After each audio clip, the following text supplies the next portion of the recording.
Once upon a time, there was a woman, and she had a daughter, whom she wanted very much to marry a rich nobleman.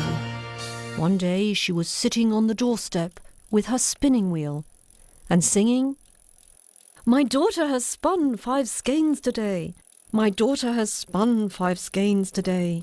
My daughter has spun 5 skeins today." Now the king of that country happened to be coming down the street.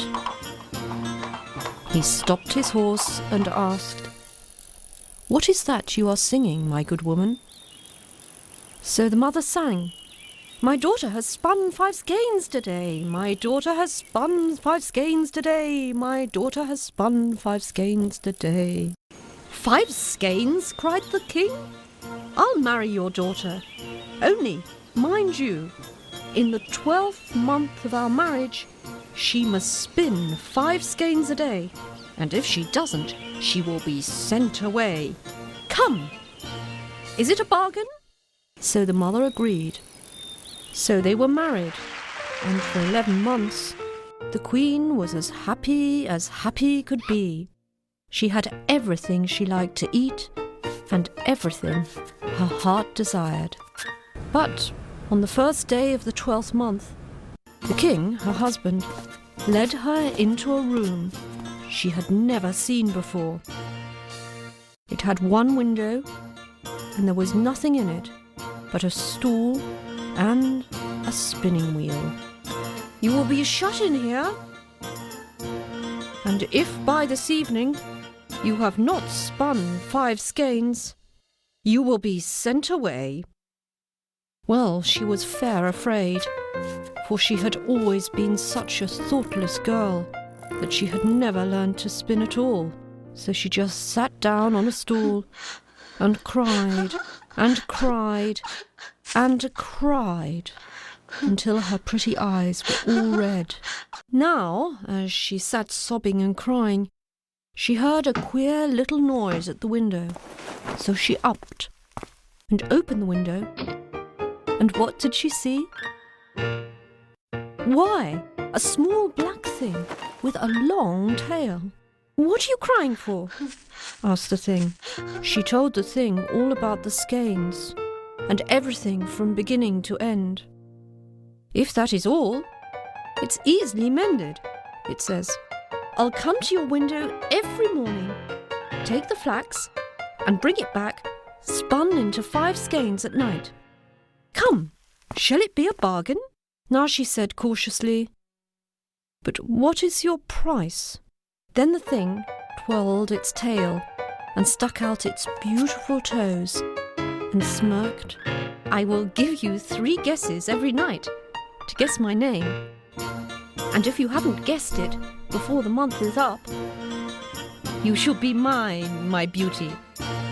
She felt sure she would be able to guess, so she just said, "Yes, I agree." So she gave the thing the flax and shut the window.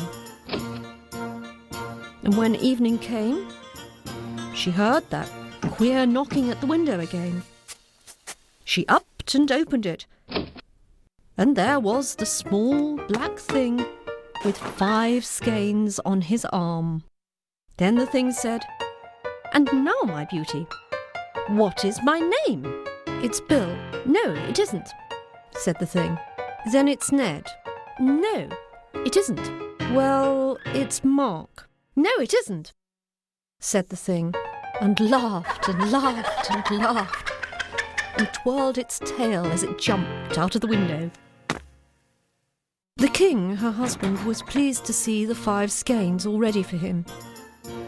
But the next morning he brought her fresh flax, and the small black thing came knocking at the window and took away the bundle of flax and brought it back all spun into 5 skeins by evening. Then the thing made her guess 3 times what its name was. "It's Nicholas." "No, it isn't," said the thing. "Then it's Theodore." "No, it isn't." "Well, it's John." "No, it isn't," said the thing, and laughed again, and disappeared out of the window. Now every morning morning and evening the same thing happened. And every evening she had her 3 guesses. But she never guessed right. So it came to the last day of the month but one. Her husband, the king, was very pleased to see 5 skeins. He said, "Well done, wife. I shall not have to send you away after all, my dear." Then he began to laugh and laughed so long and so loud that at last the poor queen said, "Why are you laughing?" "At something I saw today, my love," says the king. "I was out hunting in the wood, and what do you think I saw there? The funniest, queerest, smallest black thing you have ever set eyes upon. And its little feet had buckled shoes and bows on them. And all the time that small black thing kept humming and shouting out these words. 'Name me not, who will guess it's Tom Tit Tot?'" Well, when she heard these words, the queen nearly jumped out of her skin for joy. But she managed to say nothing, and she didn't say a word when next morning the thing came for the flax. And then night came. "Well, my beauty, what's my name? Is it Solomon?" "No, it isn't," laughed the thing. "Well, is it Zebedee?" she said. "No, it isn't," cried the small black thing. "Take your time, my beauty. Remember, next guess, and you are mine." Well, she laughed out and pointed her finger at it and said, name me not, your name is Tom Tit Tot." And you never heard such a shriek as that small black thing let out. Its tail dropped straight down, its feet all crumpled up, and away the thing flew into the darkness. And she never saw it again. And she lived happily ever after with her husband, the king.